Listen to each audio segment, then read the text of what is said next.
अस्सलाम वालेकुम। अच्छा, हे पेपर आहे PMS 2019 जो, ठीकु आहे, पंजाब जो पेपर आहे। असल में पेपर मां इहो इनजे करे सोल्व करो आहियां हूंदो। PMS जो पेपर थियो हुयो हाणे लास्ट मंथ असां लाहौर में हुयासीं।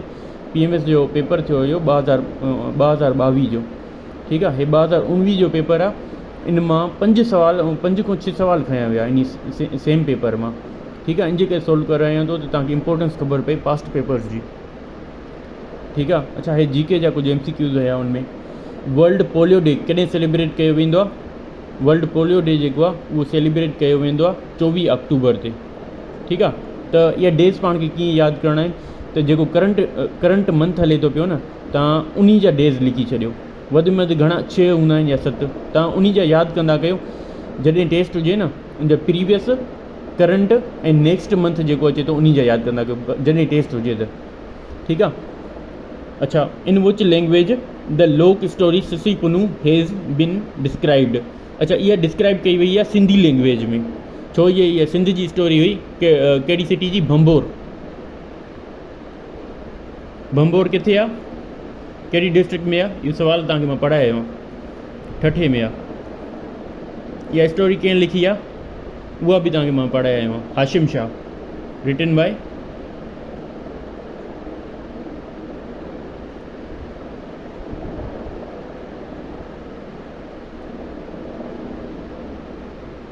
अच्छा। नेक्स्ट क्वेश्चन ॾिसो, who is the first lady fighter pilot of Pakistan? First lady pilot fighter कहिड़ी हुई? Ayesha Farooq. Red sea is located between. Red sea जेको आहे कंहिंजे विच में लोकेटेड आहे? इहा आहे एशिया, अफ्रीका ऐं एशिया जे विच में। एशिया ऐं अफ्रीका जे विच में, ठीकु आहे। ईअं बि चई सघूं था which sea separates Africa and Asia.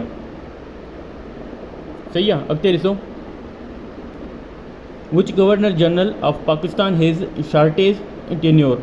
Shortage जेको टेन्योर हूंदो आहे उहो कंहिंजो हूंदो आहे? इस्कंदर मिर्ज़ा जो। छाजे करे? छो जे इहो गवर्नर जनरल थींदो आहे 1955 में, ऐं 56 में इहो आइन ईंदो आहे, ठीकु आहे। पहिरियों पाकिस्तान जो आइन जेको 9 सालनि खां बाद में मिलंदो आहे 1956 में, त हे प्रेसिडेंट थी वेंदो आहे। हे मतिलबु फर्स्ट गवर्नर जनरल बि आहे ऐं लास्ट गवर्नर जनरल बि आहे ऐं फर्स्ट प्रेसिडेंट बि आहे पाकिस्तान जो, ठीकु आहे। फर्स्ट गवर्नर जनरल केरु हुयो? कायदे-ए-आज़म मोहम्मद अली जिन्ना। उनखां बाद में ख्वाजा निज़ामुद्दीन, ठीकु आहे। टियों मलिक ग़ुलाम मोहम्मद, ऐं चौथों जेको लास्ट गवर्नर जनरल हुयो पाकिस्तान जो उहो केरु आहे? इस्कंदर मिर्ज़ा। अच्छा, छियों ॾिसो, which continent has no desert? कहिड़े कॉन्टिनेंट में डिज़र्ट न आहे? यूरोप में को डिज़र्ट न आहे, ठीकु आहे। अफ्रीका खे छा चयो वेंदो आहे? Dark continent.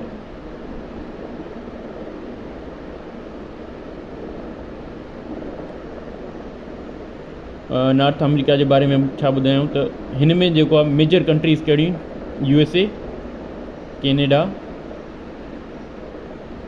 ऐं मैक्सिको। ये मेजर कंट्रीज़ हुई। ऐं largest boundary line between two countries कंहिंजे विच में आहे? USA ऐं कैनेडा जे विच में, ठीकु आहे। इहो यादि रखिजो, इहो बि तव्हांखे अॻु में मां पढ़ायो आहियो। अच्छा, पेंटिंग्स चओ। पेंटिंग मोनालिसा इज़ एसोसिएटेड विथ। अच्छा, मोनालिसा जेकी पेंटिंग हुई इहा कंहिं ठाही हुई? इहा ठाही हुई लियोनार्डो दा विंसी। अच्छा, इनजी ॿी पेंटिंग बि अथव, छा नालो आहे हुनजो? Last super, the last super, ठीकु आहे। इहो बि सुवालु ईंदो आहे। ऐं हिनजे नाले ते हिकिड़ी एयरपोर्ट बि अथव। किथे? उहो पुछंदा आहिनि त Leonardo da Vinci airport is in, उहा किथे आहे? इटली में आहे, ठीकु आहे। हे पाण बि इटेलियन हुयो। अच्छा, ॿिया बि पेंटर आहिनि जीअं पाब्लो पिकासो।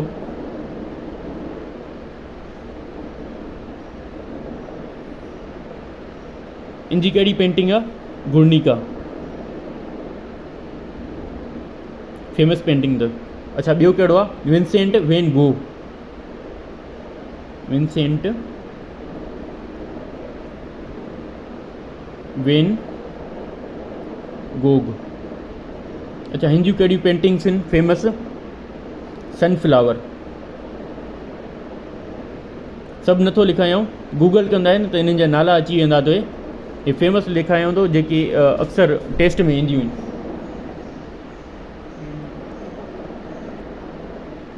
अच्छा 8 MCQ ॾिसो, इन which field doctor Abdul Kalam वोन नोबेल प्राइज़। अब्दुल कलाम के जेको नोबेल डॉक्टर अब्दुल कलाम के जेको नोबेल प्राइज़ हुयो, नोबेल प्राइज़ कहिड़ी फील्ड में मिलियो हुयो? फिज़िक्स में। ठीकु आहे, कॾहिं 1979 में। छाजे करे मिलियो हुयो? उन्हनि हिकु थ्योरी लिखी हुई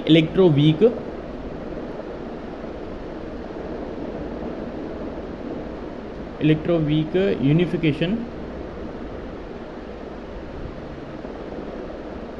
थ्योरी। ठीकु आहे, पाकिस्तान में नोबेल प्राइज़ कंहिंखे मिली चुको आहे? हिकु डॉक्टर अब्दुल कलाम खे, ॿियो मलाला यूसुफ़ज़ई खे। ठीकु आहे, Malala Yousafzai youngest Nobel prize winner बि अथव। कॾहिं मिलियो? 2014 में। अच्छा, हे बि PMS 2022 जो में सवाल आयल आहे।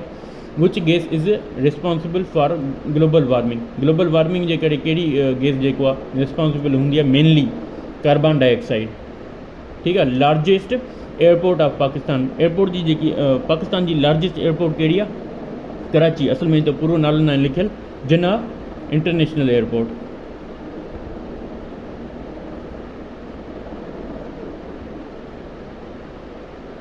ठीकु आहे, इहो बि पुछंदा हुए जिन्ना इंटरनेशनल एयरपोर्ट किथे आहे पाकिस्तान में? ठीकु आहे, कराची। ऐं बेनज़ीर इंटरनेशनल एयरपोर्ट किथे आहे? इस्लामाबाद में। सही आहे। ऐं अलामा इक़बाल इंटरनेशनल एयरपोर्ट किथे आहे? लाहौर में। ये 3 लाज़मी यादि हुजणु खपनि। ॿियो, the populace city of the world, popular city of the world कहिड़ी आहे? असल में हे जेको आहे थोरो पुराणो MCQ आहे। हाणे जेकी इन जी सिक्वेंस आहे, पहिरें नंबर ते आहे टोक्यो, सेकंड नंबर ते आहे दिल्ली, ऐं थर्ड नंबर ते आहे शिंघाई।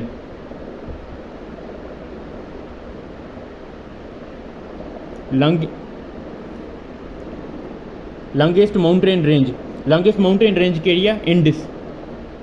ठीकु आहे, ऐं हाईएस्ट पीक इन जी कहिड़ी आहे? माउंट अकनगुआ।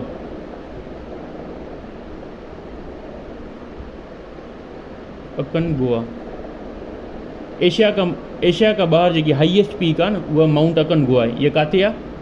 साउथ अमेरिका में। नॉर्थ अमेरिका जी हाईएस्ट पीक अथव माउंट मिकिनली।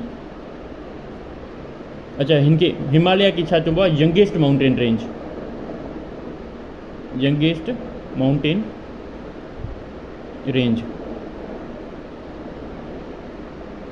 अच्छा, हे सवाल तमामु रिपीटेड हूंदा अथव। Rickets is disease due to the deficiency of हिननि विटामिन जे करे जेको आहे कहिड़ी डिफिशंसी जे करे कहिड़ी बीमारियूं थींदियूं आहिनि? रैकेट जेको आहे विटामिन D जे करे थींदी आहे। विटामिन A जे करे कहिड़ी थींदी आहे? Night blindness. इहो PMS में आयो हुई 2022 में। ठीकु आहे, ऐं विटामिन C जे करे स्कर्वी, विटामिन B जे करे berry.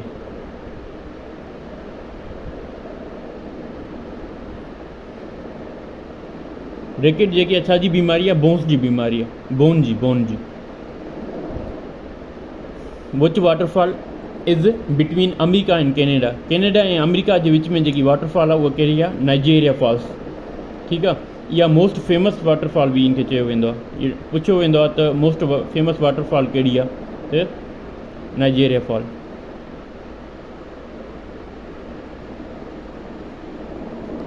Which is the deepest ocean of the world? Deepest ocean तव्हांखे मां पढ़ाए आयो आहियां, पूरी सिक्वेंस ॿुधाई हुई त 5 ओशन जेके आहिनि उन्हनि जी छा आहे। उन्हनि जी सभिनी जेकी सेम सिक्वेंस आहे, सिर्फ़ु कोस्टल लाइन में जेको आहे न उहो डिफर कंदा आहिनि, त लास्ट वारा 2 चेंज थींदा आहिनि। डीपेस्ट कहिड़ो आहे? पैसिफिक का ॾियो।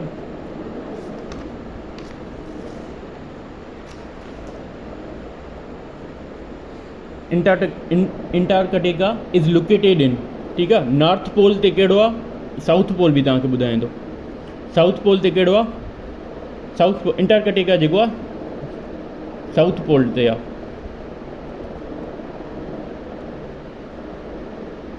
अच्छा, नॉर्थ पोल ते छा आहे? नॉर्थ पोल ते आहे आर्टिक ओशन।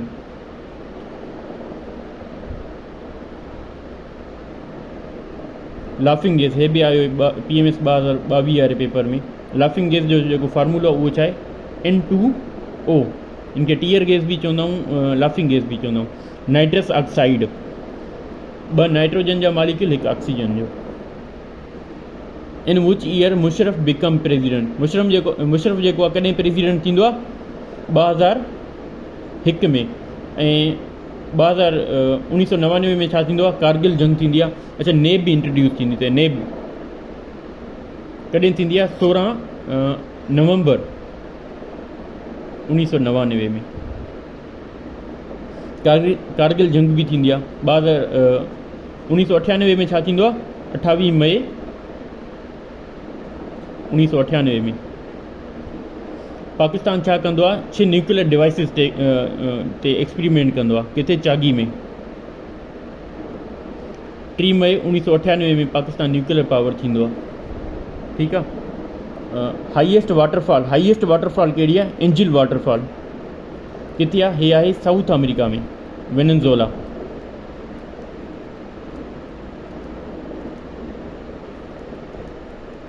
वेनेज़ुएला में।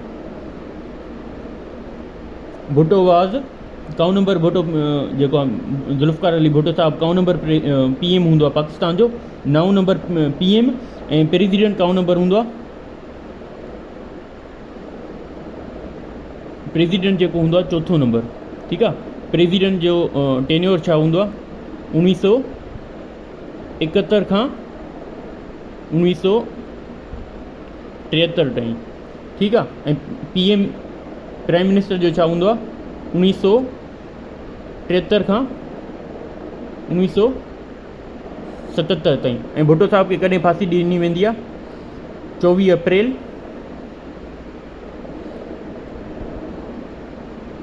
1979 में। ठीकु आहे। भुट्टो साहब जी बायोग्राफी बि आहे।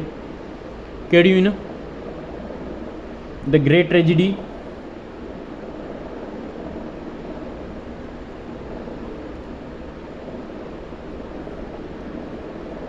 B if I am assassinated,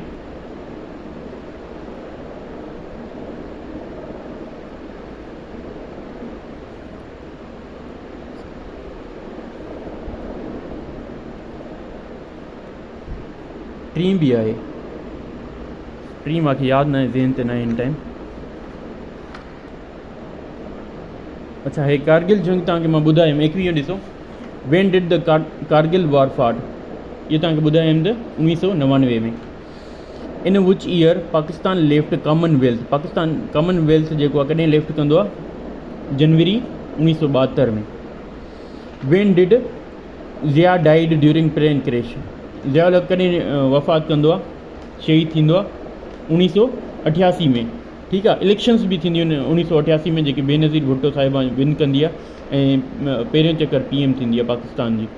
अच्छा, ॿियो जेको आहे त इलेक्शन ज़ियाउल जेको आहे इलेक्शंस बि इन टाइम में रखंदो आहे त जंहिं महिल बेनज़ीर साहिबा प्रेगनेंट हूंदी आहे ऐं बिलावल भुट्टो जेको आहे पैदा बि जेको 1988 में थींदो आहे। ठीकु आहे। इलेक्शंस थींदियूं आहिनि, इलेक्शंस जेकियूं आहिनि उहे थींदियूं आहिनि, हे सितंबर में पैदा थींदो आहे ऐं जेकी इलेक्शन हूंदी आहे उहा थींदी आहे 16 नवंबर ते 1988।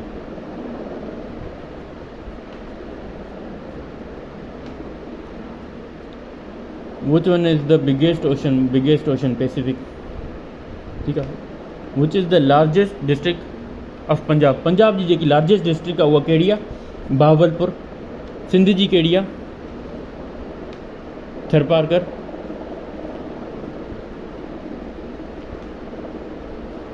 KPK जी कहिड़ी आहे? चित्राल। लेक्चर वॾो न थियो आहे।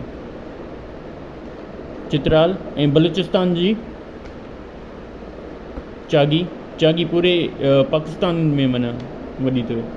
सभ खां बिगेस्ट जेकी डिस्ट्रिक्ट आहे, लार्जेस्ट डिस्ट्रिक्ट आहे पाकिस्तान जी, उहा बि कहिड़ी आहे? चागी। पंजाब थी वियो, बलूचिस्तान थी वियो, KPK थी वियो, बाक़ी कहिड़ो रहियो? सिंध बि थी वियो। ठीकु आहे, 4 थी विया। पंजाब जी बावलपुर।